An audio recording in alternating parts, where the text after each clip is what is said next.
Assalamu alaikum. Welcome to the third lecture of our essay writing series, short essay writing series. तो आज के lecture में हम ये बातें करेंगे कि पैराग्राफ के जो कंपोनेंट्स हैं, टॉपिक सेंटेंस, कंक्लूडिंग सेंटेंस, इन दोनों पे बातें करेंगे। जो सपोर्टिंग सेंटेंस है इसके ऊपर हम नेक्स्ट वीडियो में बात करेंगे, नेक्स्ट लेक्चर में। और आज ही हम जो यूनिटी और कोहेरेंस है पैराग्राफ में, बहुत ही इंपॉर्टेंट एक पहलू है, इसका एस्पेक्ट है, इस पे भी बातें करेंगे। अभी एक मैंने पैराग्राफ राइटिंग के ऊपर पूरा एक वीडियो लेक्चर रिकॉर्ड किया हुआ था। उसी की कटिंग बना के जो टॉपिक सेंटेंस है, कंक्लूडिंग है और यूनिटी के ऊपर, तो वो आपको मैं इस वीडियो में प्रेजेंट करूंगा। और इस वीडियो की शुरुआत में पहले 10-15 मिनट में आपको ओवरव्यू ऊपर से चीज़ें रिपीट होंगे, जो पिछली बातें हैं उनको भी रिपीट करूंगा थोड़ा सा। और सपोर्टिंग सेंटेंसेस वगैरह या पूरा एक पैराग्राफ कैसे होता है, इसके ऊपर फिर से थोड़ा रिपीट करूंगा चीज़ों को। और जो कि एक मसला नहीं है, आप देखेंगे इनको, ठीक है। और जो वीडियो में एक्सरसाइजेज मैंने बताए होंगे, जो एक्सरसाइजेज में दूंगा, तब आपने वीडियो को पॉज करके अपने वो एक्सरसाइज करने हैं। और फिर क्या करना है, वीडियो को कंटिन्यू करें तो उससे अगले ही लम्हे मैंने इनके जवाब भी दिए होंगे।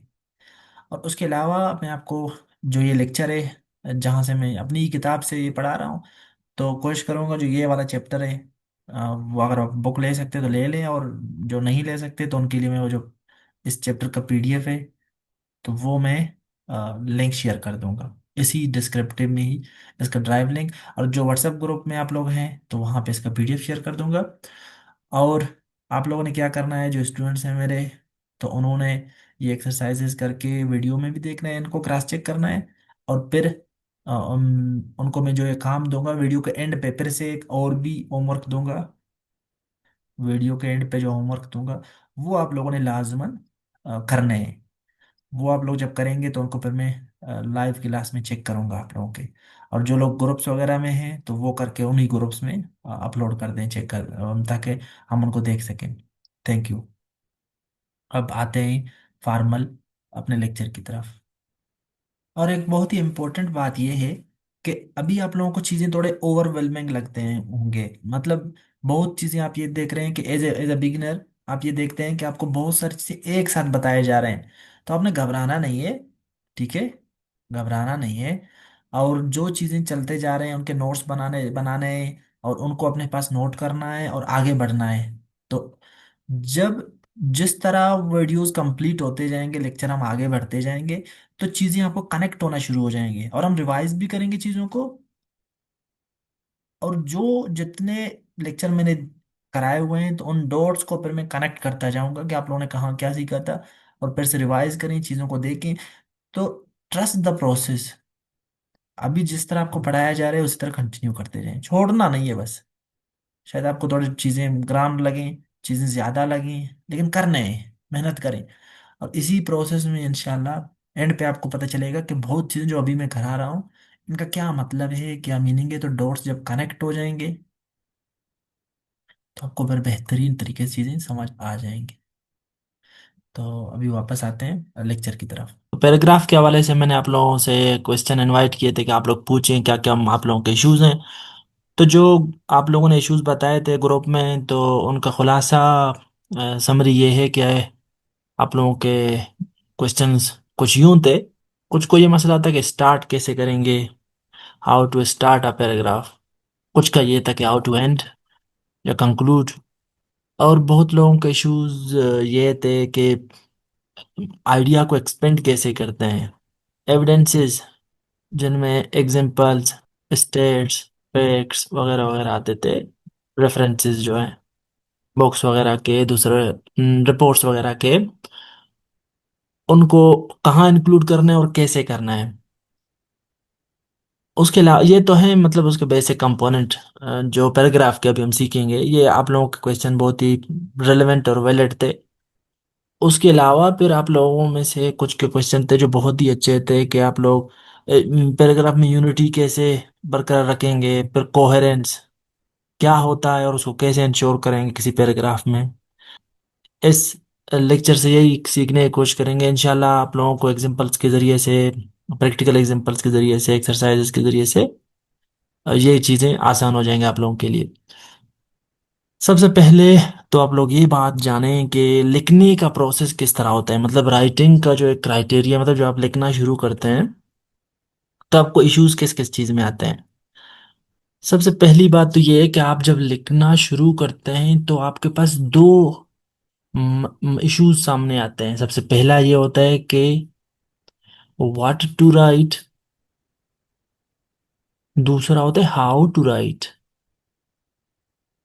जैसे ही आपको कहा जाता है कि एक पैराग्राफ लिखें किसी एक पॉइंट पे, जिस तरह मैंने आप लोगों को दिया हुआ था, तो आप लोग क्या करते हैं, आप लोग एकदम से लिखना शुरू कर देते हैं। बस पेन उठाते हैं, थोड़ा सा सोच लेते हैं, कोई सोचता है कोई सोचता भी नहीं है, तो लिखना शुरू कर देते हैं कि थोड़ा बहुत आपको पता भी होता है क्या लिखना है।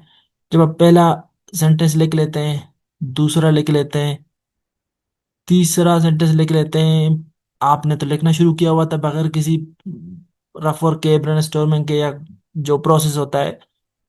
तो उसके बाद क्या होता है, जब आप 30 सेंटेंस लिख लेते हैं, तीन, उसके बाद आपका माइंड ब्लैंक होना शुरू हो जाता है। जब ब्लैंक होना शुरू होता है फिर आप क्या करते हैं, फिर आपने लिखना तो होता ही होता है, फिर आप इररिलेवेंट लिखना शुरू कर देते हैं, इधर उधर की बातें कहना शुरू कर देते हैं, जो पैराग्राफ का जो यूनिटी है उसको खराब कर देते हैं। और रेलेवेंस जो है ना, रेलेवेंट जो एविडेंसेस देने होते हैं, जो आइडिया को एक्सपेंड करना होता है, उसमें फिर आप इररिलेवेंट बातें करना शुरू हो जाते हैं। एक तो ब्लैंक हो जाते हैं, दूसरा इररिलेवेंट बातें, मतलब दो इश्यूज आपके आ जाते हैं। तीसरा इशू क्या आ जाता है, आप जब लिख रहे होते हैं ना तो आपका दिमाग आपने दो चीजों पे लगाया होता है at the same time, simultaneously. आपके ये लिखना, क्या लिखना है, आपका दिमाग ये भी प्रोसेस कर रहा है एक ही टाइम पे, और कैसे लिखना है, कैसे लिखना है, ये वाला भी आपका प्रोसेस कर रहा होता है दिमाग। जब दिमाग दो चीजें एक ही टाइम पे कर रहा होता है तो दिमाग कंफ्यूज होता है। इसकी वजह से आपका जो राइटिंग है उसमें छोटे छोटे गलती आते हैं, जो अमूमन आपको खुद पता होते हैं कि ये गलती नहीं करने होते। फॉर एग्जाम्पल आर्टिकल की गलतियां, article, grammar, subject verb agreement, आप इनडायरेक्टली ऐसे ऐसे गलती ग्रामर के करते हैं कि आपको ये बातें पता होते हैं, फिर भी आप बाद में जब पढ़ते हैं आप हैरान होते हैं कि मुझे तो ये चीजें पता आते, फिर मैं कैसे ओवरलोक कर गया इन चीजों को। वो असल में रीजन ये होता है कि तब आपका दिमाग दो चीजों पे काम कर रहा होता है। उस वजह से फिर आप ओवरलोक कर जाते हैं छोटे छोटे चीजों को, गलतियों को, तो उसकी वजह से आपका पैराग्राफ ग्रामर के हवाले से भी गलत हो जाता है और इररिलेवेंट भी हो जाता है, उसके चांसेस बहुत ज्यादा है। हाँ, कुछ लोग ऐसे हैं जो थोड़ा एक्स्ट्रा ऑर्डिनरी हैं, अच्छे राइटर्स हैं, बहुत वेल रेड हैं, वो बहुत पढ़ा हुआ है, बहुत उनको कंटेंट आता है, उनको पता होता है कि क्या लिखना है। फिर वो जब लिख रहे होते हैं तो उनको हाव का सेंस होता है कि हम किस तरह लिख रहे हैं, तो वो अपने सेंसेस में होता है। लेकिन ये बहुत ही ज्यादा अम, उसके बाद ही बंदा मास्टर करता है इस चीज को, प्रैक्टिस के बाद ही, या बहुत ज्यादा एक्सपीरियंस के बाद। इस तरह का रिस्क नहीं लेना चाहिए। सबसे पहले आप लोग क्या करेंगे, ये एक साइंटिफिक तरीका है। जिस तरह आप ऐसे के लिए क्या क्या स्टेप फॉलो करते थे, ऐसे के लिए आप लोग ये स्टेप्स फॉलो करते थे कि सबसे पहले आप ब्रेनस्टॉर्मिंग करते थे। कोई भी टॉपिक होता था, brainstorming, rough work, mind mapping करते थे, जिसको कुछ भी नाम दें इनको। तो जब आप माइंड मैपिंग करते थे आउटलाइन पर, उस रफ वर्क माइंड मैपिंग के बाद ही आप बनाते थे, फिर ही आप आउटलाइन अपना बनाते थे।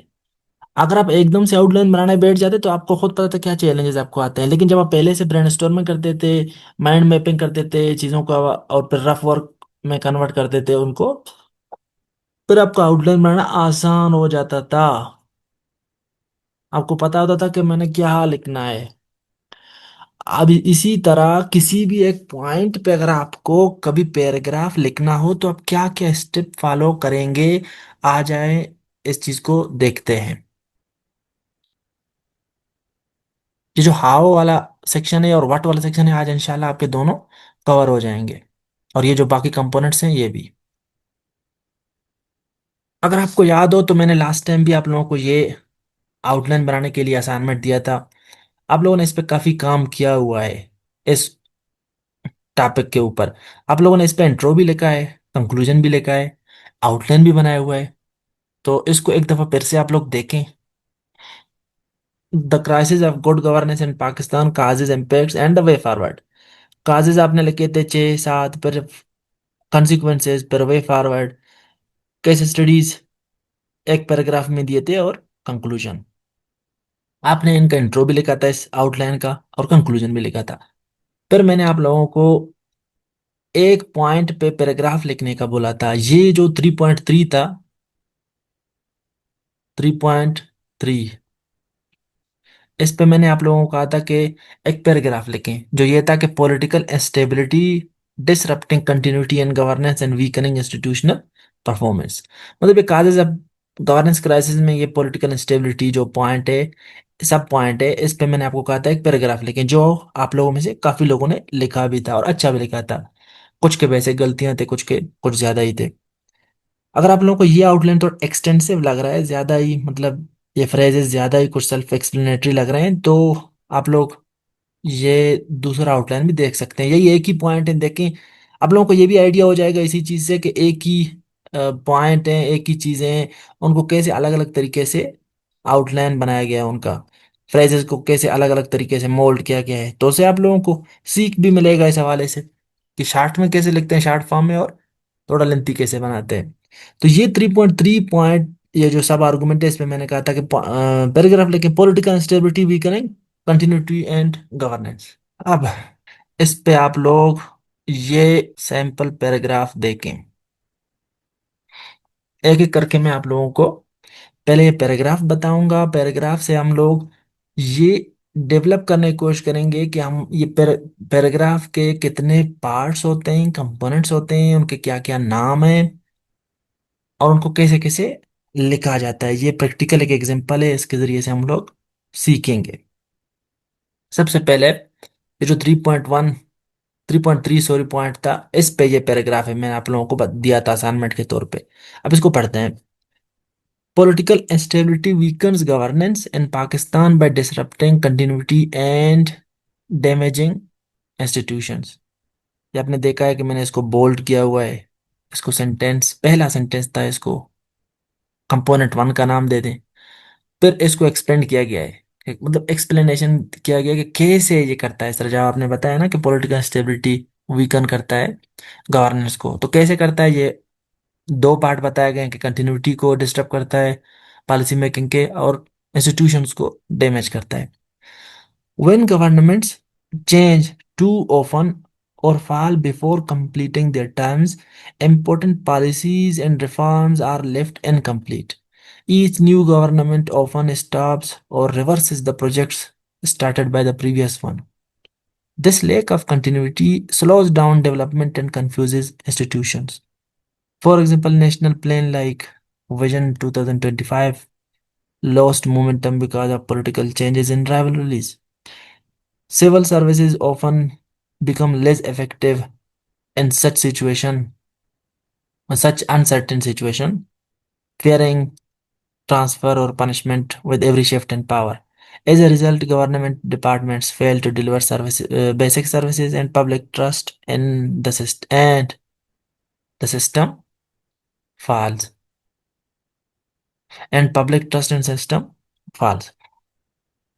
यहां से यहां तक हमने देखा को कि जो हमने बातें कहे थे पहले सेंटेंस में, उसको एक्सपेंड किया गया है, पता है कि कैसे। फिर 10, आखिरी सेंटेंस है ये। Political instability leads to poor governance by creating confusion, weakening institutions and stopping long term progress. ये तीसरा सेंटेंस है, लास्ट है, आपने अगर नोट किया हो। सेंटेंस तीसरा नहीं, सॉरी, कंपोनेंट तीसरा है। आपने ये नोट किया कि जो ये पैराग्राफ है, इसमें 3 कंपोनेंट्स हैं। एक पहला जो कंपोनेंट है वो फर्स्ट सेंटेंस है, जो जिसको पढ़ के ही पता चलता है पूरा पैराग्राफ किस चीज के ऊपर है, इसको कहते हैं टॉपिक सेंटेंस। जो सेकंड कंपोनेंट है, हमने देखा कि फर्स्ट कंपोनेंट का ही नाम दे तो बेहतर है। जो सेकंड पैराग्राफ का कंपोनेंट था,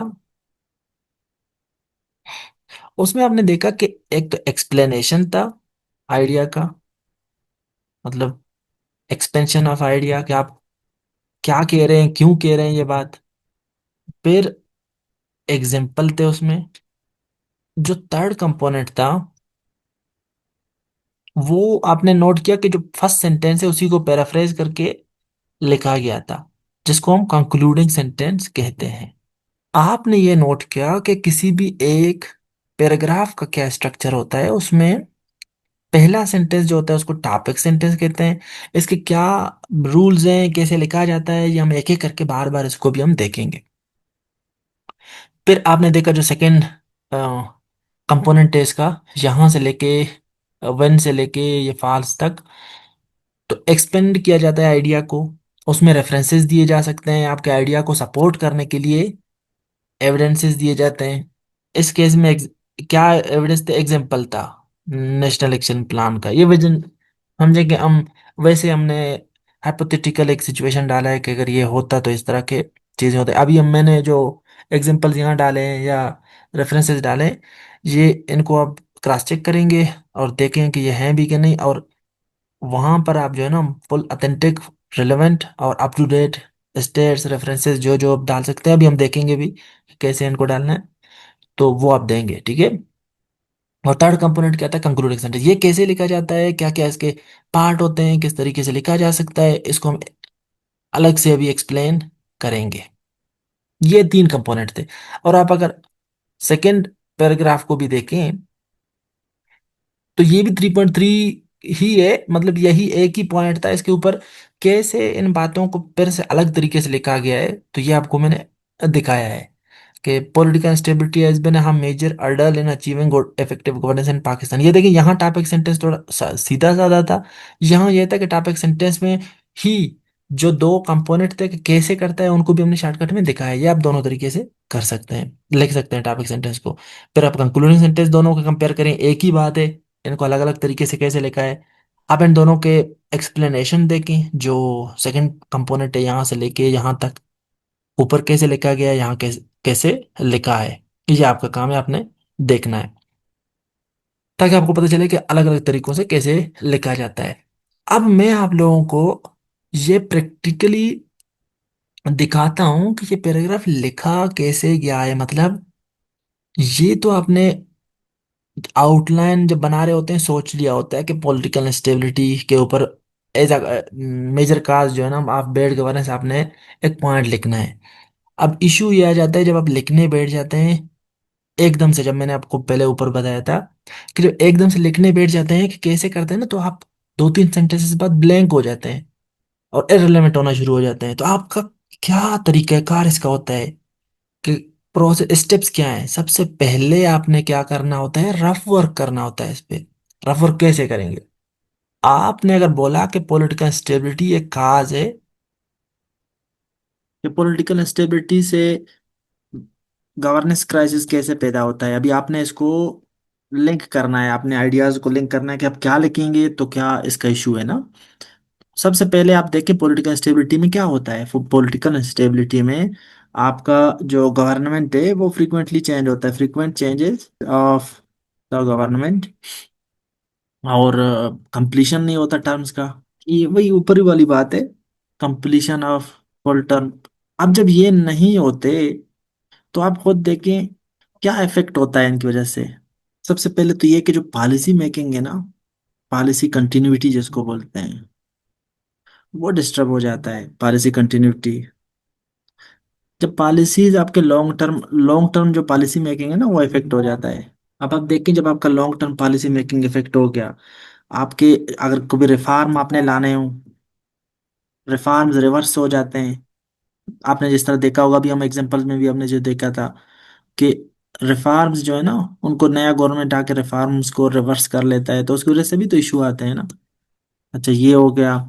फिर उसके बाद ये जो इंस्टीट्यूशंस हैं, अगर पॉलिटिकल इंस्टेबिलिटी होता है तो इंस्टीट्यूशंस, अगर ब्यूरोक्रेसी हो चाहे चाहे कोई भी इदारा हो, तो वो सही तरह काम नहीं कर पाता, क्योंकि उनको लगता है कि अगर ये गवर्नमेंट हमसे कुछ करा रहा है, कोई रिफॉर्म्स है, वो हम इम्प्लीमेंट करेंगे, तो ऐसा नहीं अगला वाला गवर्नमेंट आके एक तो उनको जो है ना वो रिफॉर्म्स को भी रिवर्स करेगा और हम पे गुस्सा ना उतारे, तो जो इंस्टीट्यूशंस हैं वो भी वीक हो जाते हैं, मतलब सही तरह काम नहीं कर पाते। अच्छा, ये देखिए, ये पॉलिटिकल स्टेबिलिटी इस तरह से हमने कहा होता है, पर उसकी वजह से ये मसले आते हैं, इन मसलों की वजह से फिर गवर्नेंस क्राइसिस आता है। ये आपने रफ वर्क किसी न किसी तरीके से करना होता है। उसके बाद ही फिर आप जब लिखेंगे यहाँ, तो इस सेंस में आप ये जो एविडेंसेस देते हैं, अपने पॉइंट को एक्सपेंड करते हैं, आइडिया को, और जो सपोर्टिंग सेंटेंस में क्या लिखना होता है वो फिर आप यही चीजें लिखेंगे सीक्वेंस करके। तो ये आपका एक तरीका होना चाहिए रफ वर्क करने का। तो अभी तक तो हमने एक पैराग्राफ कैसे लिखते हैं, टॉपिक सेंटेंस क्या होता है, फिर उसके बाद सपोर्टिंग सेंटेंसेस क्या होते हैं, जिसको हमने कहा था कि एक्सपेंशन ऑफ आइडिया का नाम दिया था और एविडेंसेस का नाम दिया था। फिर कंक्लूडिंग सेंटेंस कैसे लिखते हैं, ये सब कुछ हमने डिस्कस किया एक एग्जांपल के थ्रू, जो मैंने आप लोगों को असाइनमेंट भी दिया हुआ था ये वाला। तो अब हम आते हैं वापस, और जो हमारी किताब है उसमें पूरा चैप्टर है, उसको एक एक करके देखते हैं, उन चीज़ों को जो पैराग्राफ के ऊपर जितने भी वहाँ पर काम किए गए हैं उनको एक एक करके देखते हैं, ताकि आपका जो कंसेप्ट है पैराग्राफ के हवाले से थोड़ा और ज़्यादा क्लियर हो जाए। जो हमारी 100 ग्रेड शॉर्ट एसेज वाली किताब है, तो उसका पहला पार्ट पैराग्राफ राइटिंग पे, दूसरा पार्ट एसे राइटिंग पे, ऐसे के अलग अलग कंपोनेंट्स हैं, फिर कुछ सैंपल एसेज दिए गए हैं, इस तरह है। तो शुरू करते हैं पैराग्राफ राइटिंग के हवाले से, क्या क्या चीज़ें हैं इसमें। तो सबसे पहले आप देखें कि पैराग्राफ होता क्या है। A paragraph is a group of related sentences that discuss one and usually only one main idea। Paragraph हम जब आगे पढ़ेंगे यूनिटी के हवाले से पैराग्राफ के, तो उसमें हम ये चीज़ देखेंगे कि पैराग्राफ एक ही चीज़ के ऊपर होता है, और ये ग्रुप ऑफ रिलेटेड सेंटेंस होते हैं। रिलेटेड सेंटेंस, ये बात याद रखना है, फिर हम आगे जाके आपको ये बात और भी क्लियर हो जाएगा जब हम कोहेरेंस पढ़ते हैं कि कोहेरेंस क्या होता है पैराग्राफ में। अब पैराग्राफ कितना हो सकता है, कितने लाइंस का लोग पूछते हैं। देखिए पैराग्राफ कहीं किसी किसी किताब में ऐसा भी है कि पैराग्राफ वो बोलते हैं कि एक सेंटेंस का भी हो सकता है, और ज्यादा से ज्यादा 10 सेंटेंसेस का भी हो सकता है, और ज्यादा का भी। लेकिन ये मतलब वैसे लिखा हुआ है कि एक सेंटेंस, कभी कभी कभी पैराग्राफ होता है जो मतलब लूज सेंटेंस दरम्यान में कभी कभी लिखा होता है। फॉर एग्जांपल, या आप ट्रांजिशन पैराग्राफ कभी कभी देते हैं ऐसे में, जो सिर्फ एक दो सेंटेंसेस के छोटे छोटे पैराग्राफ भी हो सकते हैं, लेकिन वो हर जगह नहीं होते। एकेडमिक राइटिंग में हम लोग वो नहीं लिखते, वो मतलब बहुत ही कम जगहों पे हम यूज करते हैं। ट्रांजिशन सेंटेंस कभी कभी हम बहुत ही 2-3 सेंटेंस वाला पैराग्राफ यूज कर लेते हैं, लेकिन ओवरऑल हम कोशिश करेंगे कि हम एकेडमिक राइटिंग में या सीएसएस के हवाले से जो हम पैराग्राफ लिख रहे होते हैं, कम से कम वो उसका एक टॉपिक सेंटेंस हो बाकायदा, एक कंक्लूडिंग सेंटेंस हो। अगर ज़्यादा से ज़्यादा कंक्लूडिंग सेंटेंस किसी किसी में नहीं देते, तो वो वहाँ भी हम देखेंगे कि कहाँ नहीं देंगे। और फिर उसके बाद सपोर्टिंग सेंटेंसेस हो, कम से कम सपोर्टिंग सेंटेंसेस हो वो कम से कम 4 से 5 तो होने चाहिए। तो ये एक प्रॉपर लेंथ होता है पैराग्राफ लिखने का, पैराग्राफ का।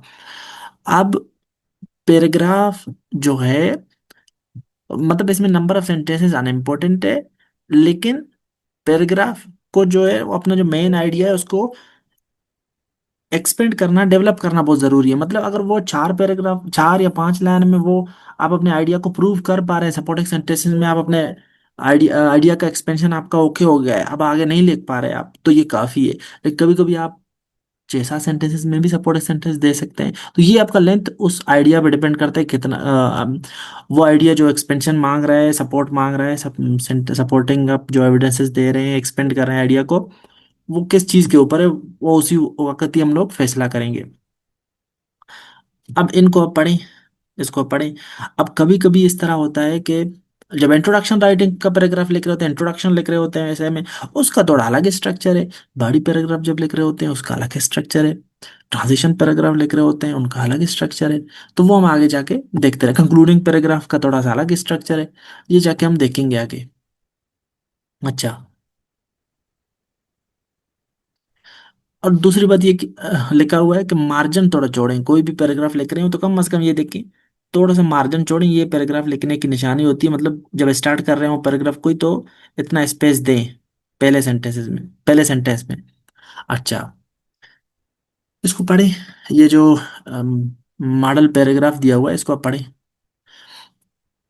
ये वीडियो पास करके इसको आपने पढ़ना है। जी, आई होप आपने ये पढ़ लिया। अब अगर आपने ये पढ़ लिया है तो आपने देखना इसमें है कि ये what is the topic of the paper, ये किस चीज के ऊपर है। और जो मेन टू मेन पॉइंट्स जो टॉपिक के बारे में राइटर ने बोले हैं, वो कौन से हैं, ठीक है। और कौन से दो सेंटेंसेस हैं जहां पर वो राइटर कह रहा है कि जो अपने दो मेन पॉइंट्स हैं उनको कंडेंस करके कह रहा है। मैं अगर हिंट दूं तो एक टॉपिक सेंटेंस होगा और कंक्लूडिंग सेंटेंस होगा, वो आपने खुद लोकेट करना है कहाँ है। अब फिर एग्जाम्पल क्या दिए हुए हैं हर पॉइंट को प्रूव करने के लिए, ये आपने अगर पढ़ लिया हो तो ये जवाब आपको आने चाहिए। अभी मैं इनको एक्सप्लेन नहीं करूंगा आगे जाके, क्योंकि और भी हम लोग बहुत काम करेंगे। तो वापस जब अगर अभी आपको ये पता नहीं चल रहा है तो इंशाल्लाह जब हम ये पूरा लेक्चर रिकॉर्ड करेंगे, मतलब कंप्लीट करेंगे, तो उसके बाद आप फिर से इन चीज़ों को देखेंगे तो आप इस काबिल हो जाएंगे कि आप इनको पॉइंट आउट कर सकें इन चीज़ों को। हमने लास्ट टाइम भी कहा था कि तीन पार्ट्स होते हैं। पहला पार्ट क्या होता है? पहला पार्ट टॉपिक सेंटेंस होता है जी, टॉपिक सेंटेंस। दूसरा पार्ट होता है सपोर्टिंग सेंटेंसेस का। पहला पार्ट टॉपिक सेंटेंस, दूसरा सपोर्टिंग सेंटेंस, और कुछ कुछ में तो कंक्लूडिंग सेंटेंस भी होता है। तो ये तीन पार्ट होते हैं एक पैराग्राफ में। एक एक करके इनको देखते हैं। टॉपिक सेंटेंस क्या करता है? टॉपिक सेंटेंस आपका जो मेन आइडिया, पूरा पैराग्राफ किस चीज के ऊपर है उसको बताता है आपको। मतलब टॉपिक सेंटेंस पढ़ के पता चलता है कि पैराग्राफ पूरा किस चीज के ऊपर है। ये आपको ना सिर्फ वो जो टॉपिक है उसका नाम बताता है, बल्कि टॉपिक का स्कोप क्या है, मतलब इस वाले पैराग्राफ में आप क्या डिस्कस करना चाह रहे हैं, तो वो भी आपको ये टॉपिक सेंटेंस से पता चलता है। फॉर एग्जांपल टॉपिक सेंटेंस अगर ये है कि क्लाइमेट चेंज के काजेज, सिर्फ टॉपिक सेंटेंस ये है तो इसका मतलब है इस पूरे पैराग्राफ में काजेज लिखे होंगे। लेकिन अगर टॉपिक सेंटेंस ये है कि deforestation is one of the causes of climate change, तो फिर ये पता चलेगा कि क्लाइमेट चेंज के काजेज के ऊपर ये पैराग्राफ है, लेकिन उसमें सिर्फ जो ये पैराग्राफ है वो सिर्फ और सिर्फ डिफोरेस्टेशन के ऊपर है। तो इस तरीके से टॉपिक सेंटेंस से पता चलता है कि पूरा पैराग्राफ किस चीज के ऊपर है। फॉर एग्जाम्पल जो आपने ऊपर ये पढ़ा था अभी, अ, ऐसे ये जो पैराग्राफ पढ़ा था इसमें आपने देखा कि टॉपिक क्या था? टॉपिक गोल्ड था।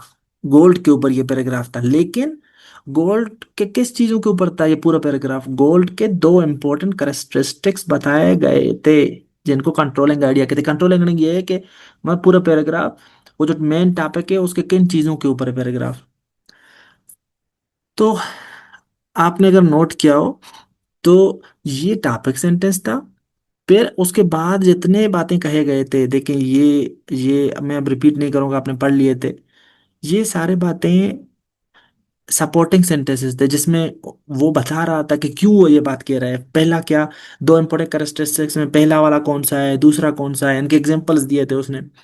फिर एंड किस तरह किया था? And concluding paragraph, concluding sentence से क्या था? कंक्लूडिंग सेंटेंस ये था कि एक ट्रांजिशन देते हैं, इशारा देते हैं कि कंक्लूडिंग सेंटेंस आप लिख रहे हैं जिसमें इन कंक्लूजन, इन शॉर्ट, या टू कट इट शॉर्ट, ये हम नीचे जाके देखेंगे कि क्या क्या हम यूज कर सकते हैं यहाँ, ट्रांजिशन सिग्नल क्या क्या यूज कर सकते हैं।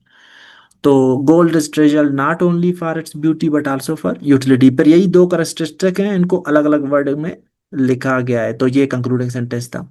ये एक जो हम पैराग्राफ लिख रहे होते हैं academic, C S S, P M S, P C S वगैरह वगैरह, ये जितने भी कम्पिटेटिव एग्जाम है इसमें जो हम पैराग्राफ लिख रहे होते हैं, तो आपके ये कंपोनेंट होते हैं किसी भी पैराग्राफ के। आगे बढ़ते हैं। फिर से वही बातें रिपीट हो रहे हैं कि पैराग्राफ के कितने कंपोनेंट्स हैं, पार्ट्स हैं। टॉपिक सेंटेंस इसको फिर से बताया गया है, फिर सपोर्टिंग सेंटेंस, सपोर्टिंग सेंटेंसेस, और फिर कंक्लूडिंग सेंटेंस को आप पढ़ें। अब टॉपिक सेंटेंस को देखो, देखें, फिर से बहुत ज्यादा एक्सप्लेन किया गया है इसको। आप एकदम एक दफा पढ़ेंगे इन चीजों को, इसको वीडियो को पॉज करके यहाँ तक पढ़ेंगे, क्योंकि मैंने बाकी चीजें ऊपर एक्सप्लेन कर दिए थे।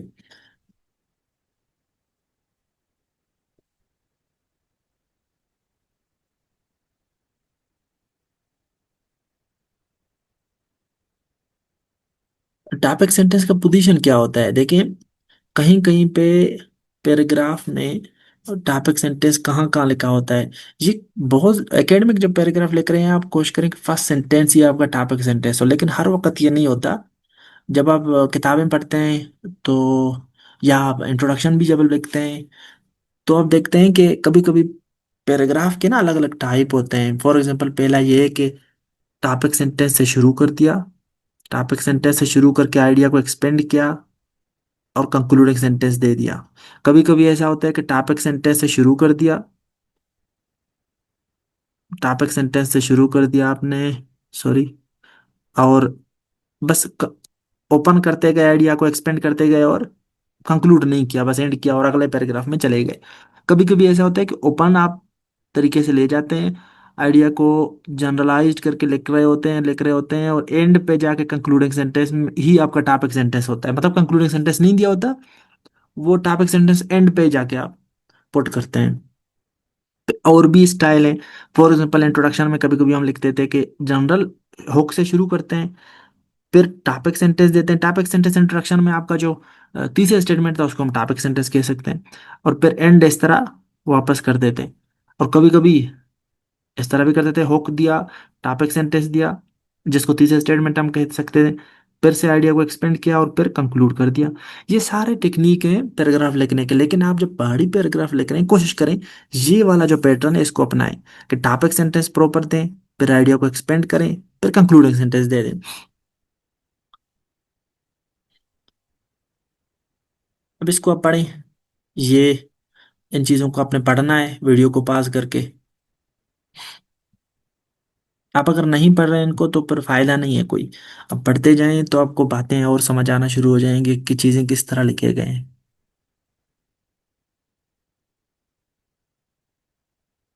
अगर कोई प्रॉब्लमेटिक ऐसे है तो उसका टॉपिक सेंटेंस किस तरह हम शुरू कर सकते हैं, स्टार्ट कर सकते हैं। अगर कोई प्रॉब्लम है तो इस तरह लिख सकते हैं कि one of the main problems with climate change is फलाना, या a major challenge faced by Pakistan is political instability. अगर पॉलिटिकल इंस्टेबिलिटी के ऊपर लिख रहे हैं आप पैराग्राफ, और the biggest issue with Pakistan is फलाना, तो ये अगर कोई प्रॉब्लम पे इशू लिख रहे हैं, किसी इशू पे आप वो लिख रहे हैं पैराग्राफ, तो इस तरह आप स्टार्ट कर सकते हैं टॉपिक सेंटेंस। अगर कोई कंट्रोवर्सी या डिबेट है, जिस तरह आप आर्गुमेंटेटिव ऐसे में लिख रहे होते हैं, तो उनको आप यहाँ इस तरह से किसी सेंटेंस को शुरू कर सकते हैं, किसी सिग्निफिकेंस किसी प्रॉब्लम का और इम्प्लीकेशंस वगैरह फॉर एग्जांपल लिख रहे हो, या काजेज लिख रहे हो किसी प्रॉब्लम के, जिस तरह one of the primary causes of climate change is deforestation. तो इस तरीके से आप अपने लिख सकते हैं paragraph topic sentence. Several factors contribute to the problem of climate change या गुड गवर्नेंस या क्राइसिस ऑफ गुड गवर्नेंस, और फिर full stop, dash is the most significant one. The roots of this problem can be traced back to a number of factors, including फलाना फलाना फलाना फलाना and फलाना। इस तरीके से आप लिख सकते हैं जब आप कागज लिख रहे हो पूरे एक ही पैराग्राफ में। अच्छा, तो ये हम आगे जाके आप देखते जाएंगे, एग्जांपल्स देखते जाएंगे, चीज़ें आप देखते जाएंगे अगले लेक्चर्स में भी, तो आपकी चीज़ें क्लियर हो जाएंगी। ये मैंने सिर्फ आपको आपके हेल्प के लिए लिखे हुए हैं कि आप जब हम इन चीज़ों को सीखेंगे तो बार बार जब इनको प्रैक्टिस करेंगे तो आप अपने राइटिंग में इनको यूज़ कर सकेंगे। इस तरह कंसिक्वेंसेस लिख रहे हो तो टॉपिक सेंटेंस कैसे स्टार्ट हो सकते हैं, सोल्यूशन के लिए कैसे आप स्टार्ट कर सकते हैं, या जब हम आपको सैम्पल एसेज वगैरह दिखाएंगे या आप अपना राइटिंग बार बार शॉर्ट एसे के हिसाब से लिखेंगे या लॉन्ग एसेज, तो आपको बार बार ये पता चलेगा कि ये कहाँ पे आप यूज़ करेंगे। तो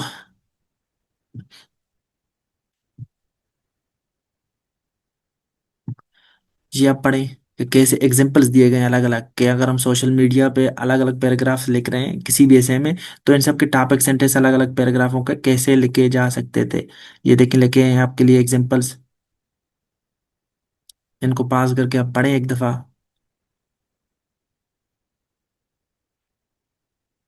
फॉर एग्जाम्पल अगर कागज लिख रहे हैं, कागज लिख रहे हैं और आपने पहला कागज लिखना है, तो आप किस तरीके से लिख सकते हैं किसी भी इशू के ऊपर इनको, ये आपको पता चलेंगे जब आप फुल पैराग्राफ लिख रहे होंगे। तो आपको इनका, ये जो बातें मैं लिख रहा हूँ दिखा रहा हूँ आपको, इनका सिग्निफिकेंस पता चलेगा कि कहाँ कहाँ आप यूज़ करेंगे, और हम प्रैक्टिस भी करेंगे इनका इंशाल्लाह।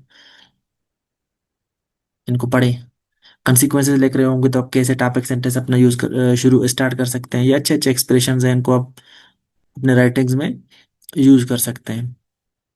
अगर आप वे फॉरवर्ड लिख रहे हैं किसी भी, मतलब कोई ऐसे उसमें वे फॉरवर्ड लिख रहे हैं, तो उनको इस तरीके से आप स्टार्ट कर सकते हैं। तो ये सारे आपके लिए सैंपल्स थे, इनको आपने नोट करना है, अपने साथ लिखना है। ये जब आप बार बार ऐसे लिखते रहेंगे तो आपका इनका पता चलेगा कि कहाँ ये यूज हो रहे हैं। तो आपके लिए एक एक्सरसाइज, प्रैक्टिस एक्सरसाइज मैंने बुक में डाला हुआ है हमने। तो सबसे पहला ये है कि आपने ये जो ग्रुप्स हैं इनमें देखना है कि जो सबसे बेस्ट टॉपिक सेंटेंस है कौन सा है। पहला वाला तो आपके एग्जांपल के लिए दिया गया है। बाद वाले आपने टॉपिक सेंटेंसेस कौन सा बेस्ट टॉपिक सेंटेंस है उसको आइडेंटिफाई करना है।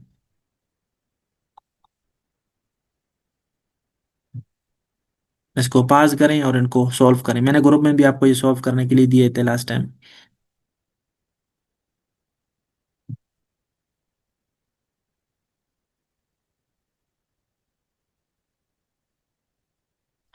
अब ये पैराग्राफ वन है, ये पूरा एक पैराग्राफ है। इसके सारे सेंटेंसेस इस तरह स्क्रैम्बल की तरह अलग अलग करके लिखे गए हैं, ऊपर नीचे करके।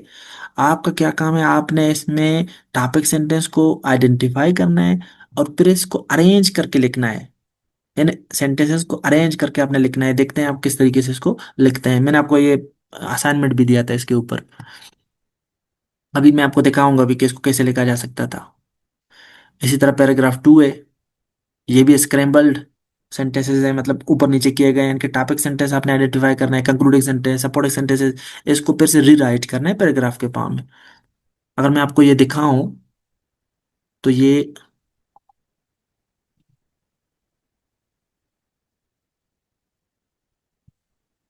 आप इस तरीके से इसको लिख सकते थे। ये था मतलब आपका सैंपल आंसर। आंसर आप ऊपर नीचे जो सपोर्टिंग सेंटेंसेस को कर सकते हैं, लेकिन आप टॉपिक सेंटेंस कम से कम अच्छा आइडेंटिफाई करें। अभी आप देखें कि आपने जब आपने प्रैक्टिस किया था तो इसके साथ इसको टेली करें और देखें कि आपके क्या क्या इश्यूज आए हैं। वापस जाते हैं पैराग्राफ राइटिंग के ऊपर। ये एक अलग एक्सरसाइज है, ये पूरा पैराग्राफ है।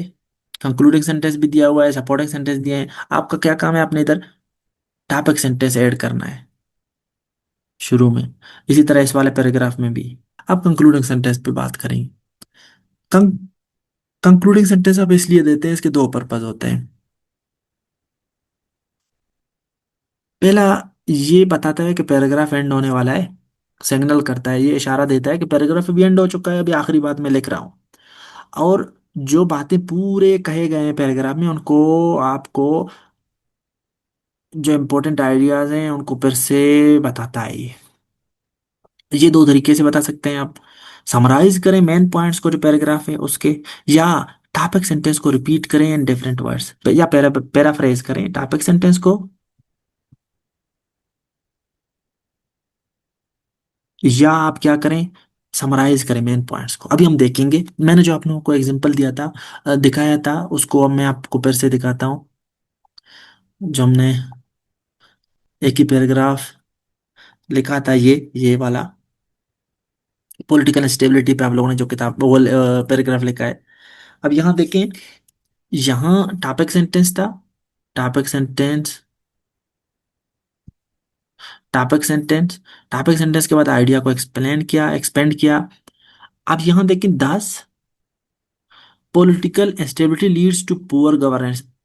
अब इस बात को यहां से खत्म भी कर सकते थे, और फिर दूसरा क्या क्या है, पुअर कैसे करता है, bye creating confusion, weakening institutions and stopping long term progress. जो बातें थे उनको भी यहाँ पर इशारतन बताया गया है कि कैसे करता है। तो कंक्लूडिंग सेंटेंस सिंपल भी हो सकता है और इसी तरह समराइज भी कर सकता है आपके पॉइंट्स को। दोनों तरीके ठीक है। और नीचे वाले में देखें, topic sentence simple topic sentence था, उसमें मतलब बातें नहीं थे कुछ, और एक्सपेंड किया गया आइडिया को। और कंक्लूडिंग सेंटेंस को देखें क्या क्या है, कंक्लूडिंग सेंटेंस में जो उतने बातें हैं उनको भी समराइज किया गया है। ये देखें, अंडरमाइंस ये एंड ये, अल्टीमेटली रिजल्टिंग इन कोर के बारे में। तो ये इस तरीके से भी आप लिख सकते हैं, सिंपल तरीके से भी, और आप समराइज भी कर सकते हैं अपने पॉइंट्स को इस तरह से। आई होप आपको समझ आ रहा है। आगे बढ़ते हैं, फिर से वापस जाते हैं बुक की तरफ।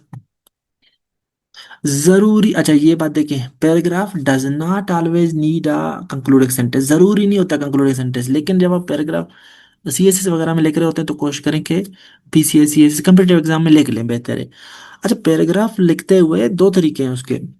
पहला ये होता है कि इसी तरह आप बस कंक्लूडिंग सेंटेंस में उसी पैराग्राफ के बातों को ही लिखें। दूसरा तरीका ये होता है कि जो अगला पैराग्राफ है उसका हिंट दे दें, अब इसी कंक्लूडिंग सेंटेंस में हिंट दे दें कि आप अगला पैराग्राफ किस बात के ऊपर करने वाले हैं। तो ये थोड़ा कॉम्प्लिकेटेड होता है, हर किसी को ये तरीका डायरेक्ट नहीं आता और मुश्किल है। आप पहले जो ये सिंपल तरीका है इसको यूज करें। जब बहुत ज्यादा लिखना शुरू करेंगे, कभी कभी आप उस अ, तरीके से भी आप कंक्लूडिंग सेंटेंस को लिख सकते हैं, उसको भी आप ट्राई करें।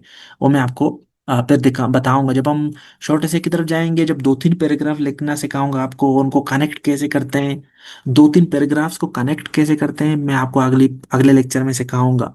जब दो तीन पैराग्राफ को कनेक्ट करना आप सीखेंगे तो उसमें आप सीखेंगे कि एक पैराग्राफ एंड होता है, दूसरा स्टार्ट कैसे होता है, दूसरा एंड होता है, तीसरा स्टार्ट कैसे होता है। टॉपिक सेंटेंसेस को कैसे हम मोल्ड करें कि हम पैराग्राफ्स को ऐसे इकट्ठा शो करें, लॉजिकल तरीके से हम उनको अरेंज कैसे कर सकते हैं। और उसके अलावा कंक्लूडिंग सेंटेंस अगर पैराग्राफ का लिख रहे हैं तो उसमें अगले पैराग्राफ का हिंट कैसे दे सकते हैं। ये आपका अगला लेक्चर है, क्योंकि अभी मैं अगर आपको एक्सप्लेन करना शुरू करूं तो चीज़ें कॉम्प्लिकेटेड हो जाएंगी। और उससे पहले मैं आप लोगों को असाइनमेंट भी तो दूंगा इसी चीज़ का ही, ताकि आप लोग पहले खुद ट्राई करें, उसके बाद ही मैं आप लोगों को ये चीज़ें सिखाऊं। अच्छा, अगर आप कंक्लूडिंग सेंटेंस लिख रहे हैं तो उसमें आप ये देखें कि ये वाले जो ट्रांजिशन है ये यूज कर सकते हैं। For example, finally, in brief, in conclusion, Indeed, in short, या लास्टली, देयरफॉर, दस, हेंस, टू सम अप।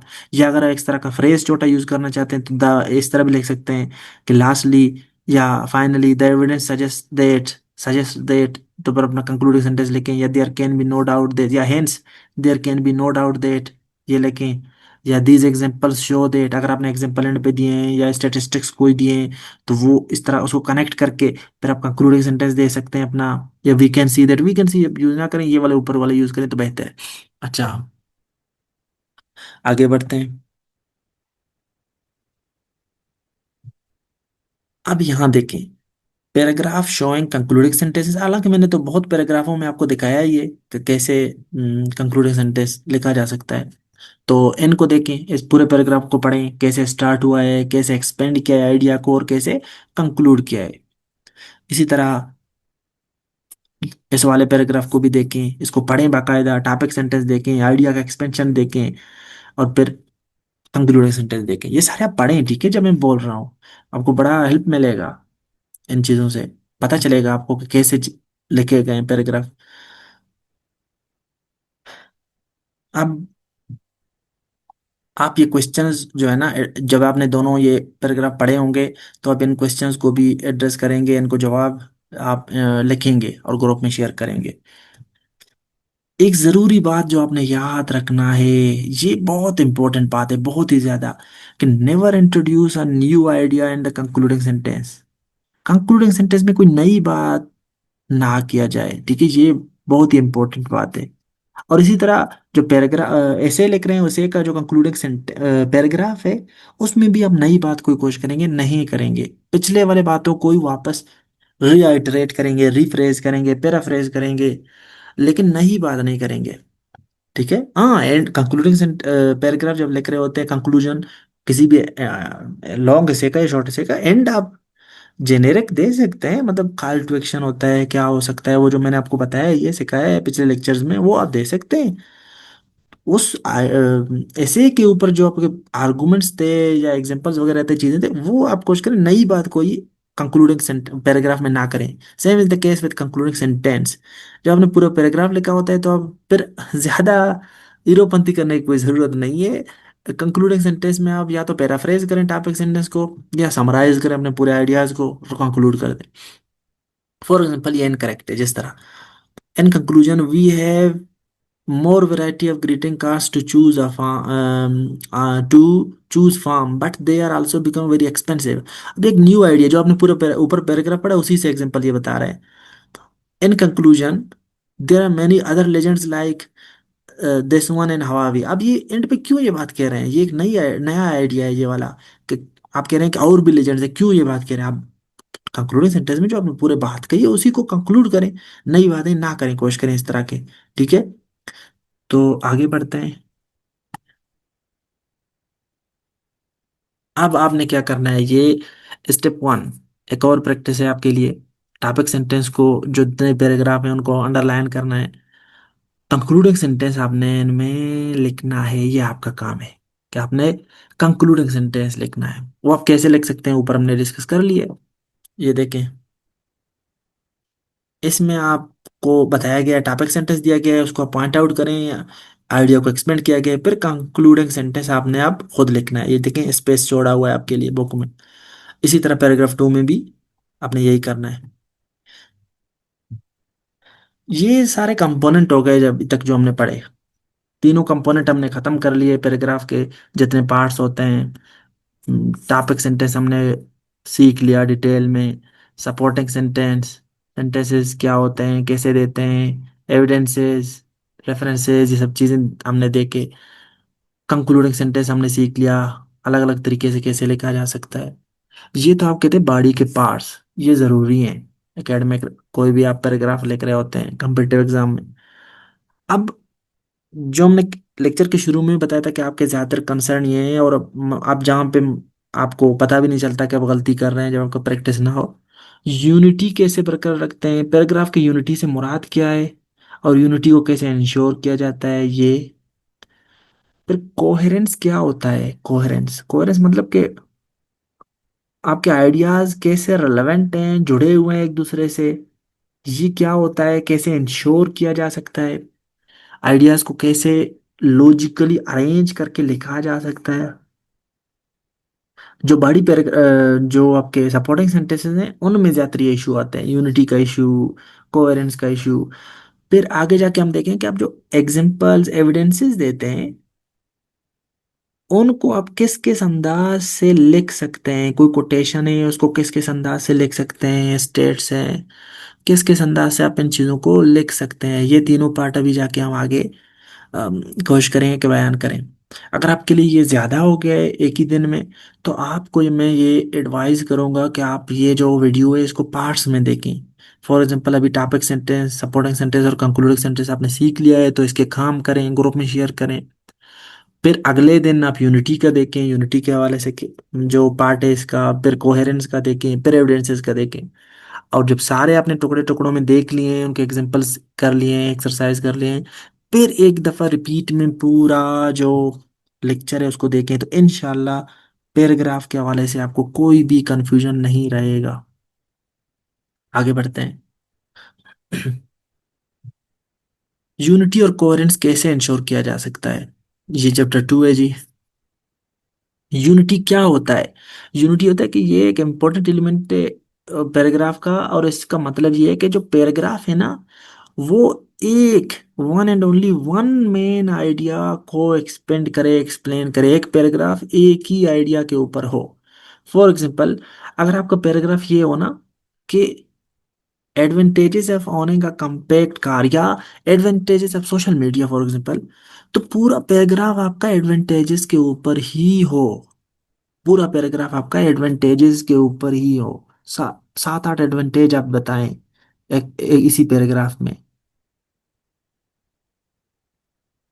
कोई उसमें मतलब डिसएडवांटेज बताने की जरूरत नहीं है, कोई इधर उधर की बात करने की जरूरत नहीं है। पूरा पैराग्राफ आप टॉपिक सेंटेंस में जब आपने बताया कि there are number of advantages of social media, तो आप बाउंड हो गए हैं कि आपको पूरा पैराग्राफ आप एडवांटेजेस को ही डिस्कस करेगा, कोई और बात आप नहीं करेंगे इसमें। लेकिन अगर आपका पैराग्राफ हो एक एडवांटेज के ऊपर, सोशल मीडिया के एक एडवांटेज के ऊपर, तो आप उसमें उसी एक एडवांटेज को ही एक्सप्लेन और एक्सपेंड करेंगे। उसमें फिर कोई दूसरा जो एडवांटेज है वो आपका दूसरा पैराग्राफ होगा, उसमें आप उसको नहीं लाएंगे पहले पैराग्राफ में। अभी आके आप एग्जांपल्स के जरिए से देख भी लेंगे इन चीजों को। इनको पढ़ें, इन चीजों को पढ़ें आप। अब यहाँ देखें एग्जांपल्स। तो ये पहला है वो यूनिटी के साथ है, और दूसरा है विदाउट यूनिटी। विदाउट यूनिटी क्या है? विदाउट यूनिटी है कि पैराग्राफ तो है कि dogs make good great pets, मतलब जो डॉग्स होते हैं वो अच्छे पालतू जानवर होते हैं। अब इनके ऊपर सारा पैराग्राफ है। यहाँ देखें कैसे एक ही बात को अच्छे तरीके से एक्सप्लेन किया गया है कि कैसे डॉग्स अच्छे पेट हैं। और कोई भी बात अगर आगे इन्होंने कहा है सपोर्टिंग सेंटेंस में, तो उस 100% रेलेवेंट है इसी बात से ही। अब यहाँ आप नोट करेंगे कि यहाँ ये बात तो टॉपिक सेंटेंस तो ये है, लेकिन जब बातें कर रहे हैं दरमियान में एक अजीब सी बात बस फेंक देंगे, हवाई बात। तो वो फिर यूनिटी को आपके पैराग्राफ के खराब करेगा। ये बहुत इंपॉर्टेंट बात है, क्योंकि जब आप पैराग्राफ लिख रहे होते हैं तो आप लिख रहे होते हैं आपको पता नहीं चलता, और आप एक अजीब सी बात दरमियान में बोल देते हैं, तो ये एक इररेलेवेंट बात होता है, आपके यूनिटी को भी खराब करेगा, रेलेवेंसी को भी खराब करेगा। और ये कैसे इससे बचा जा सकता है? ऐसे बचने का तरीका सिर्फ और सिर्फ वही है जो रफ वर्क आप करेंगे, जो मैंने आपको ऊपर सिखाया। कि रफ वर्क में आप बताएं कि ये बात है, इस बात के क्या क्या एस्पेक्ट हैं, कैसे ये बात रेलेवेंट है जो आप बात कर रहे हैं। फॉर एग्जाम्पल डॉग्स में एक गुड पेट, आप रफ वर्क में बताएं कि कैसे, पहला पोर्शन, दूसरा, तीसरा, रफ वर्क करें इस पे। फॉर एग्जाम्पल रफ वर्क आप जब करेंगे तो आप बताएंगे कि they form deep attachment to their owners, और कुछ भी करते हैं प्रोटेक्ट करने के लिए उनको। एडिशनली एक और बात, पहला पॉइंट ये था, तो रफ वर्क में आप पहला पॉइंट ऐसे डीप अटैचमेंट जब सोच रहे होते हैं ना, तो आप लिखें कि डीप अटैचमेंट होता है इनका, प्रोटेक्ट करते हैं ये। दूसरा आपका पॉइंट, तीसरा आपका पॉइंट क्या है कि ये वेरी अफेक्शनेट होते हैं, और दे love spending time with their human family. ठीक है। और कंपेनियंस होते हैं ग्रेट, और इमोशनल सपोर्ट देते हैं। लास्टली ये प्रोटेक्टिव भी होते हैं और गार्ड करते हैं घर को भी और लोगों को भी। तो ये देखिए, ये सारे जो ये बातें लेके हवा में नहीं लेके, पहले आपने यहाँ यहाँ एक सर्कल बनाए। तरीका बनाए स्टोरमैन का तरीका मैंने आपको पिछले वीडियोस में सिखाया कैसे हो सकती है। या तो सर्कल बनाए कि कैसे डॉग्स ये हैं, तो सर्कल में इस तरह करके इनके लिखें कि एफेक्शनेट,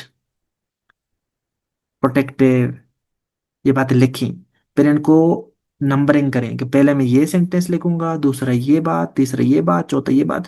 तो कोई चांस ही नहीं है कि आप इररिलेवेंट जाएं। ना आपको इररिलेवेंट होने का गम होगा, ना यूनिटी का इशू होगा, और ना ही आपको लिखना होगा कि और ये टेंशन होगा कि मैं आगे क्या लिखूं। पहले आप रफ वर्क जब करेंगे पैराग्राफ के लिए उसी पॉइंट के लिए, फिर आप उसको देखते हुए बस पूरे पैराग्राफ को डेवलप करें, तो आपके लिए सबसे आसान तरीका यही होता है। आगे बढ़ते हैं। एग्जाम्पल 3 देखें आप। The impact of social media on mental health.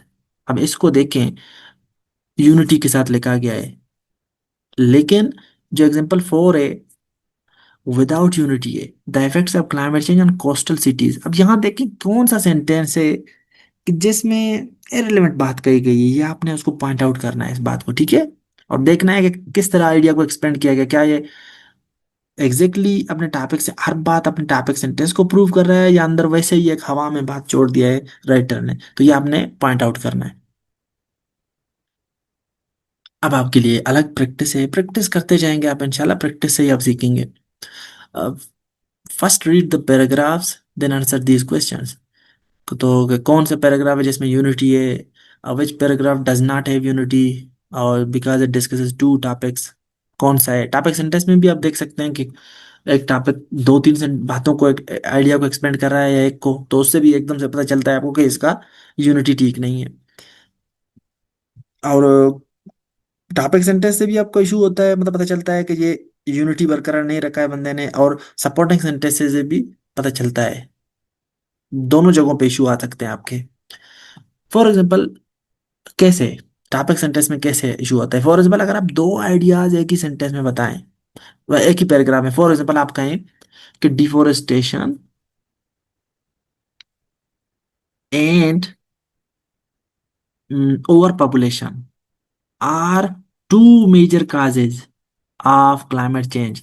आपका पैराग्राफ खराब हो जाएगा ऐसा अंदाज से ये लगेगा कि आप दो बातें एक ही पैराग्राफ में दो काजेस बता रहे हैं। ऐसा ना करें, कोशिश करें।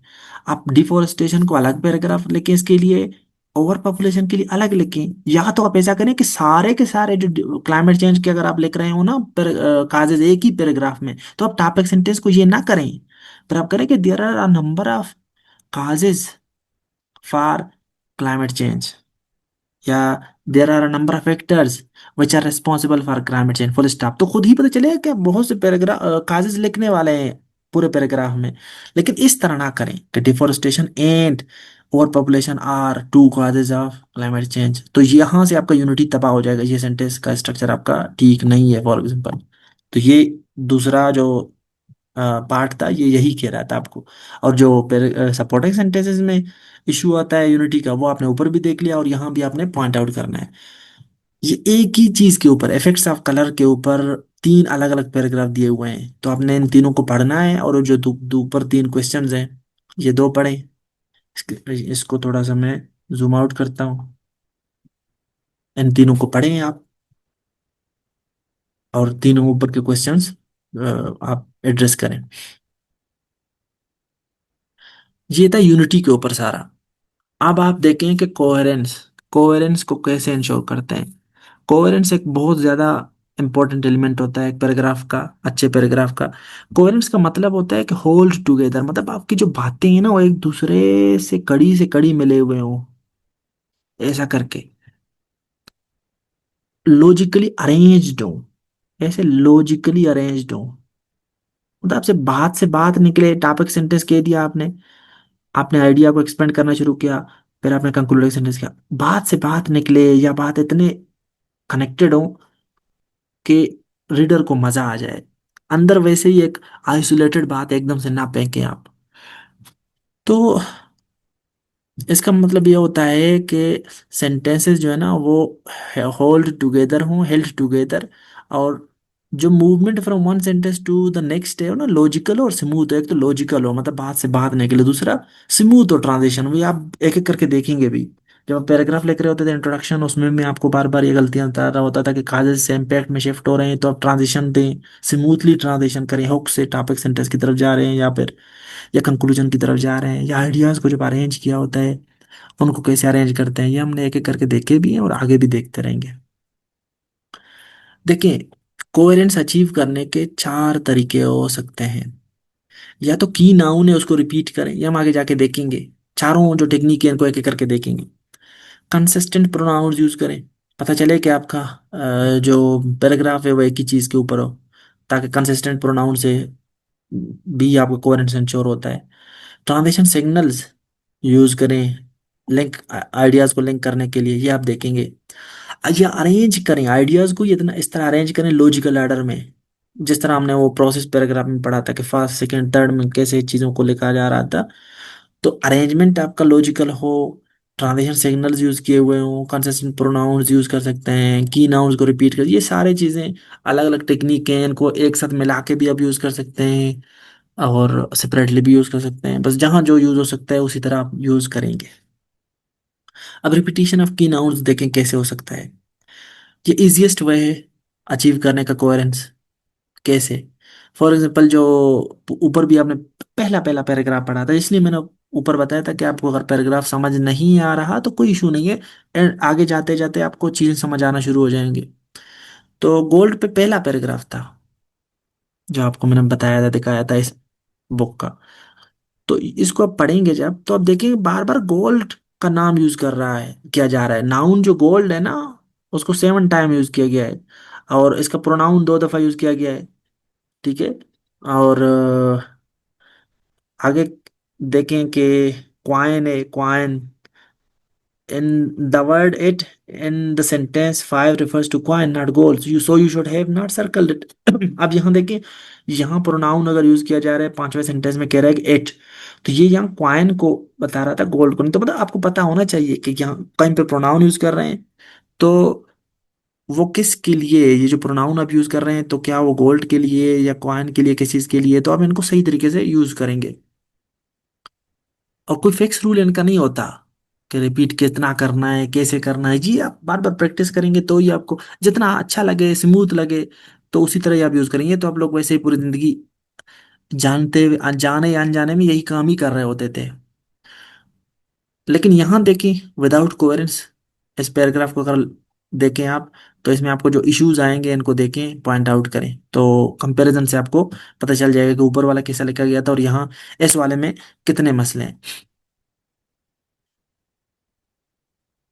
अच्छा,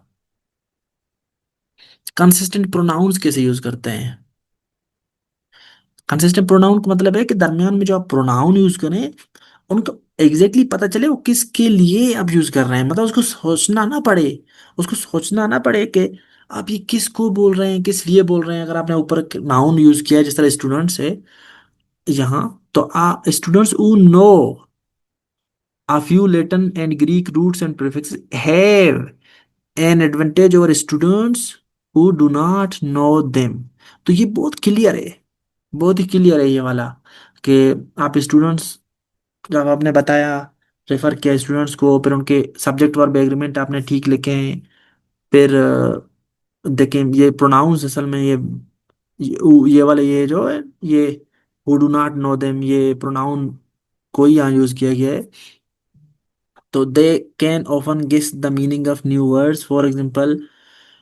अब देखिए they, then they can often, ये देखें दे किसको बोल रहा है, स्टूडेंट्स को बोल रहा है यहाँ। तो आगे देखें कि यहाँ देखें कि for example you know that prefix omni means all, नहीं यू नो नहीं, because for example students know और they have a better, you नहीं, मतलब स्टूडेंट्स के ऊपर है। तो आपके जो प्रोनाउंस है वो कंसिस्टेंट होने चाहिए। दे जो आपका मेन नाउन है, उसी के हवाले से अगर रेफर कर रहे हैं तो आपके प्रोनाउंस अलग अलग ना हो। आई होप आपको ये समझ आ गया ये पॉइंट। ट्रांजिशन सिग्नल से कैसे आप कोहेरेंस इंश्योर करते हैं? फॉर एग्जांपल जो वो पैराग्राफ था, प्रोसेस पैराग्राफ के, वो बनाते कैसे थे वेजिटेबल को और ब्राउन राइस को। तो उसमें हमने देखा कि कैसे कनेक्ट किया था सेंटेंसेस को, कि पहले लिखा था फास्ट, फिर सेकेंडली या आफ्टर देट, फिर ऐसे करके एंड पे फाइनल। या आप अगर शिफ्ट हो रहे हैं आप अपने आइडियाज में, या कोई और बात उल्ट उलट बात कह रहे हैं, अपोजिट बात, तो हाउ एवर आप यूज करते हैं। या आप कंक्लूजन लिख रहे हैं तो इन कंक्लूजन करेंगे लिखेंगे। या ऑन द अदर हैंड अगर आप हाउएवर की जगह यूज कर सकते हैं। या एज अ रिजल्ट अगर कंसिक्वेंस लिख रहे हैं तो ये वाला डायलॉग यूज करें, फ्रेज। तो इस तरीके से आप सिग्नल्स, ट्रांजिशन सिग्नल्स यूज कर सकते हैं। अब अपने बात को लंबा खींचने के लिए, या जो अपने का पहला पार्ट है और दूसरी पार्ट है उनको जोड़ने के लिए। फॉर एग्जाम्पल आपने आप फायदे लिख रहे हैं, पहला लिख लिया, दूसरा लिख लिया, तो तीसरा लिख रहे हैं तो आप लिखेंगे एनदर एडवांटेज ऑफ ये एडिशनली कामा। इस तरह करके आप यूज कर सकते हैं चीजों को। ट्रांजिशन सिग्नल से आपका जो राइटर है उसको पता चलेगा कि आप क्या लिखने वाले हैं। फॉर एग्जाम्पल आप जैसे आवेवर लिखे ना सेंटेंस के शुरू में, तो एकदम से उसको खुद ही पता चलेगा कि अब राइटर एक अपोजिट बात करने वाला है। ये एडिशनली लिखें तो उसको खुद ही पता चलेगा कि ये जो पिछला आइडिया है उसको उसमें एक नया पॉइंट ऐड कर रहा है। या फॉर एग्जाम्पल एनदर लेकिन, या इस तरह करके आप आगे देखेंगे ट्रांजेक्शन ट्रांजेक्शन सिग्नल्स जो है ना, वो एक एक करके आप जब बार बार यूज करेंगे, कि अगर आप सिमिलर आइडियाज को लिख रहे हैं तो उनको कैसे जोड़ेंगे, सिमिलरली एंड इन एडिशन के साथ। अगर अपोजिट आइडिया को लिख रहे हैं तो ऑन द अदर हैंड, या बट, या इन कंट्रास्ट, या हाउ एवर। तो इस तरीके से यूज करेंगे। या एग्जांपल के लिए आप फॉर एग्जांपल, या रिजल्ट के लिए देयरफॉर, एज अ रिजल्ट, या हेंस, या रिजल्टेंटली। और कंक्लूजन के लिए जैसे कि इन कंक्लूजन, इन शॉर्ट, ये सब चीजें आप एक एक करके सीखेंगे, लिखते जाएंगे, आप सीखते जाएंगे इंशाल्लाह।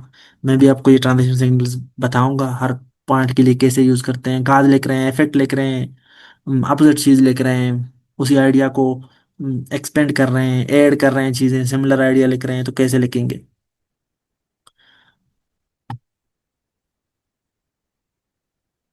अच्छा, कभी कभी जब आप पैराग्राफ लिख रहे होते हैं, फॉर एग्जाम्पल आपने काजेज लिख लिए, काजेज 7 8 काजेज लिख रही हैं लॉन्ग से में, और आप इफेक्ट्स की तरफ जा रहे हैं या कॉन्सिक्वेंसेस की तरफ जा रहे हैं, तो आप कभी कभी जो ट्रांजिशन करते हैं ना एक सेक्शन से दूसरे सेक्शन की तरफ, तो उसका टेक्निक क्या होता है? उसके भी 2 3 टेक्निक हैं। पहला टेक्निक ये है कि जो पैराग्राफ का इफेक्ट्स का पहला पैराग्राफ है उसमें ही इशारा दिया जाए एकदम से कि अभी मैं इफेक्ट की तरफ शिफ्ट हो रहा हूँ। या तो एक छोटा सा 2-3 सेंटेंसेस का पैराग्राफ आप लिख लेते हैं दरमियान में, इफेक्ट से शिफ्ट, कागज से इफेक्ट तक शिफ्ट होने में।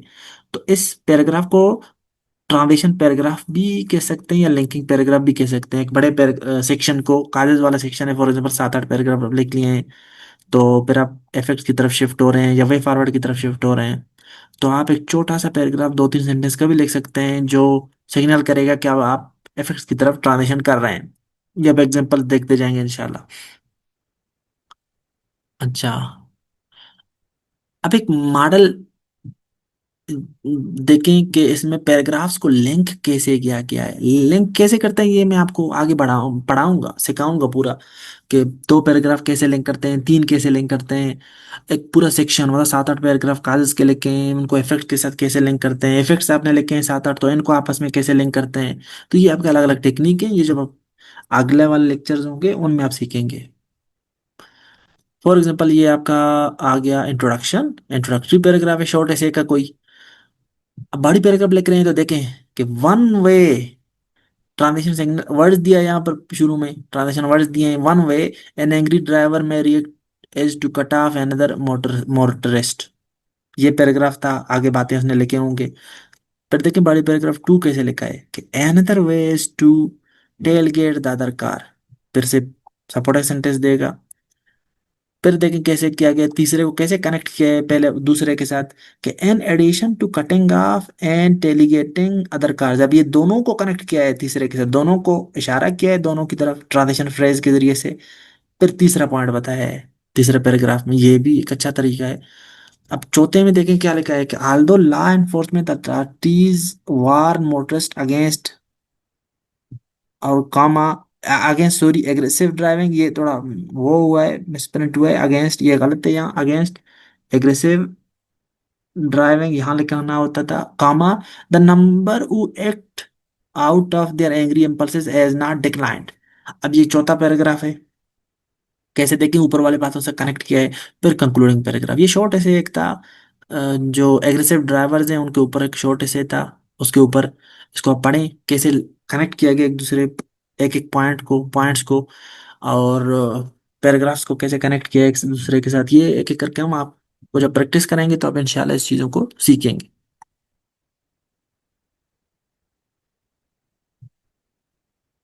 अब इन दोनों को कंपेयर करें, प्रैक्टिस आपके लिए। Compare paragraph 1 and 2 that follow, which paragraph contains transition signals and is more coherent, circle all the transition signals you can identify. ये आपका काम है, ये आपने करके ग्रुप में शेयर करना है। जो जो काम मैंने आपको बताए हैं वो आप करके मुझे बताएंगे, ग्रुप में शेयर करेंगे कि ये चीज़ें हो गए, ताकि मुझे पता चले आप प्रैक्टिस भी कर रहे हैं और आप सीख भी रहे हैं। जब आपने ये कर लिए काम तो आप ये जो इसके हवाले से कुछ कमेंट्स हैं मेरे, तो फिर आप उनको देख लें, पढ़ लें फिर। मैंने आपको पहले कहा था ना कि कुछ ट्रांजिशन सिग्नल्स मैं आपको बताऊंगा, transition expressions for shifting from writing pros to cons. For example आप एक ऐसे लिख रहे हैं, आप प्रोज आपने लिख लिए हैं, फायदे लिख लिए हैं, एडवांटेजेस लिख लिए हैं, आप नुकसानात की तरफ जा रहे हैं, सोशल मीडिया हो या ग्लोबलाइजेशन हो या वट एवर, इस तरह के जो टॉपिक्स हैं।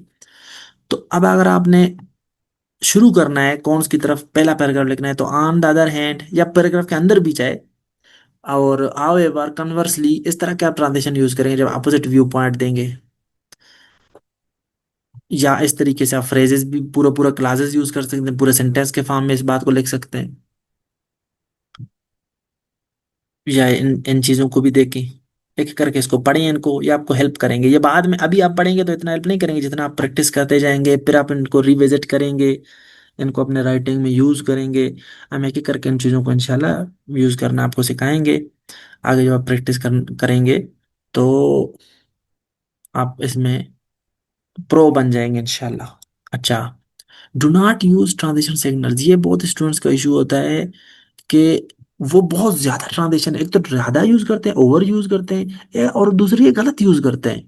कभी कभी वो एडिशनल सिमिलर आइडिया लिख रहे होते हैं लेकिन उससे पहले वो लिखते हैं however। तो ये नहीं होता, मतलब आप एक तो आप गलत यूज करते हैं कभी कभी ट्रांजिशन सिग्नल्स का, और कभी कभी आप बहुत ज्यादा यूज करते हैं।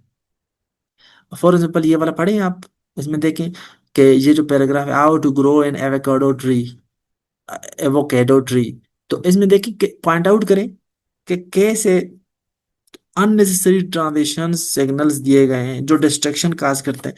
ये फिर अजीब होता है। एक जो अब रीडर पढ़ रहा होता है वो उसको बहुत ज्यादा ना, ये अजीब लगेगा जब आप बहुत ज्यादा ट्रांजिशन सिग्नल दें, और इस पैराग्राफ को अगर अच्छे तरीके से आप लिखें फिर से रीराइट करें। अगर आप कंपेयर एंड कंट्रास्ट कर रहे हैं तो किस तरह का ट्रांजिशन सिग्नल यूज कर सकते हैं? फॉर एग्जाम्पल, दो बातें कर रहे हैं तो आप एंड यूज करेंगे। दो बातें अगर आप लिख रहे हैं तो आप एंड यूज करेंगे। जिस तरह यहाँ है, the man and the women are tall, दो, एक लड़का है मर्द है औरत है, उन दोनों को बता रहे हैं कि दोनों टाल हैं, तो एंड यूज किया।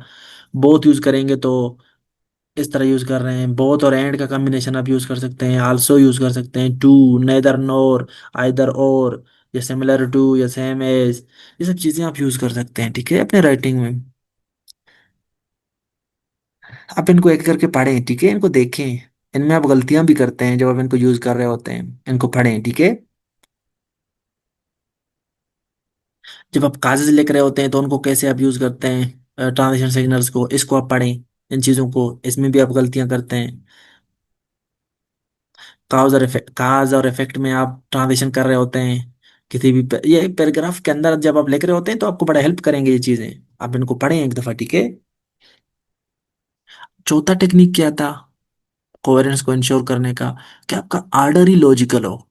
मतलब जब आपका आर्डर ही लॉजिकल होगा तो आपको इतने ट्रांजिशन सिग्नल्स देने की भी जरूरत नहीं पड़ेंगे। फॉर एग्जाम्पल, अगर आप देखें क्रोनोलॉजिकल आर्डर में आप लिख रहे हो तो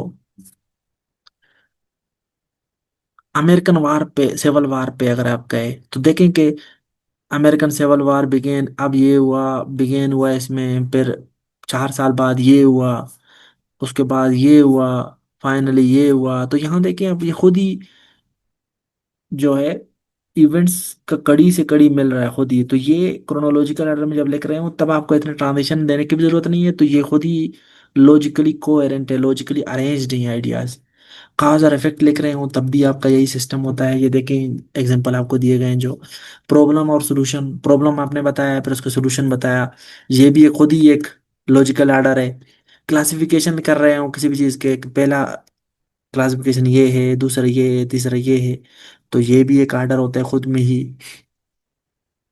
इम्पोर्टेंस के हिसाब से भी आप इसको ऑर्डर कर सकते हैं कि सबसे मोस्ट इंपॉर्टेंट क्या है बात, फिर कम क्या है। ये जिस तरह अगर आप बेनिफिट्स लिख रहे हो रेगुलर एक्सरसाइज के तो सबसे पहले मोस्ट इंपॉर्टेंट लिखें, जिस तरह ये है, फिर उसके बाद लीस्ट इंपॉर्टेंट की तरफ आएंगे। ये भी एक लॉजिकल ऑर्डर का एक अच्छा तरीका होता है कि most important to least important. इनको पढ़ें, एक एक करके पढ़ें। पूरा चैप्टर आपका किस चीज के ऊपर था जो हमने सीखा? आपका पूरा चैप्टर इस चीज के ऊपर था कि आपने ये देखा कि यूनिटी, ये चैप्टर 2 था, यूनिटी और कोहेरेंस को कैसे इंश्योर करते हैं। यूनिटी और कोहेरेंस का, यूनिटी हमने पढ़ा कि कैसे इंश्योर करते हैं, कोहेरेंस कैसे इंश्योर करते हैं, 4 टेक्निक पढ़े एक एक करके। अब इस एग्जांपल को भी आप यहाँ देखें कि कैसे ट्रांजिशन सिग्नल्स यूज किए गए हैं और कैसे उनको अलग पंक्चुएट किया गया है, इसको आप पढ़ेंगे। ये लेक्चर मैं एक साथ रिकॉर्ड कर रहा हूँ लेकिन फिर से रिपीट कर रहा हूँ कि आपका ज़रूरी नहीं है कि आप इस लेक्चर को एक ही दफ़ा सारी चीज़ों को पढ़ें। आपके लिए ये, अगर एक नए स्टूडेंट हैं, फ्रेश स्टार्ट किया हुआ है आपने, तो आपके लिए बर्डनाइज हो सकता है, ये चीज़ें बर्डन बन सकते हैं। तो आप इसको टुकड़ों टुकड़ों में देखें, अलग अलग पोर्शन को अलग अलग देख के उसके एक्सरसाइज करें, तो इंशाल्लाह आपको आहिस्ता आहिस्ता ये चीज़ें समझ आ जाएंगे। लेकिन ऐसे लोग जो मेरे स्टूडेंट हैं बार बार प्रैक्टिस करते रहें, सीखते रहें, तो वो इसको एक ही फ्लो में देख सकते हैं। अच्छा, आपके लिए असाइनमेंट ये है कि जो आउटलाइन हमने लास्ट टाइम किया था ना, जिस पे बात की थी, आपको प्रेजेंटेशन दिखाया था, मतलब फर्स्ट लेक्चर में पैराग्राफ कैसे होता है, आउटलाइन कैसे होता है, वैसे ही एक और व्यू से दिया था। अब आप लोगों ने क्या करना है, आप लोगों ने ये सोचना है कि अज्यूम करना है कि ये सारे अलग अलग पैराग्राफ हैं, चैलेंजेस 5 हैं और वे फॉरवर्ड 5 हैं, अलग अलग पैराग्राफ हैं। अब आपने क्या करना है, आपने ये जो पहले 3 हैं इनके टॉपिक सेंटेंस ये अज्यूम करना है कि आप पैराग्राफ लिख रहे हैं। फॉर एग्जाम्पल पहले वाले केस में आप इस फर्स्ट पॉइंट पे पैराग्राफ लिख रहे हैं तो इसका टॉपिक सेंटेंस और कंक्लूडिंग सेंटेंस ये लिखना है। इसी तरह सेकंड वाले का आपने टॉपिक सेंटेंस और कंक्लूडिंग सेंटेंस, इस तरह थर्ड पॉइंट का टॉपिक सेंटेंस और concluding. Same is the case with the way forward section. ये तीन जो है आपके पास, इन तीनों का आपने अलग अलग से इसके मतलब टॉपिक सेंटेंस और कंक्लूडिंग, और इनके भी और इनके भी तीन मतलब तीन वे फॉरवर्ड और तीन जो पहले चैलेंजेस हैं, पहले तीन चैलेंजेस पहले तीन वे फॉरवर्ड। इनको अज्यूम करने के आप पेन पे पैराग्राफ लिख रहे हैं इन पॉइंट्स पे, और हर किसी के टॉपिक सेंटेंस और कंक्लूडिंग। दरमियान वाले काम ना लिखें, सपोर्टिंग सेंटेंसेस जो है ना उन पे ना, क्योंकि ये अगली क्लास में ये काम देंगे हम आपको, ठीक है। तो आपके लिए असाइनमेंट यही है, आप लोग ये असाइनमेंट करके जहाँ जहाँ आप लोग हैं वहाँ पे अपलोड करेंगे, ग्रुप्स वगैरह में जहाँ पे भी है, ठीक है। Thank you.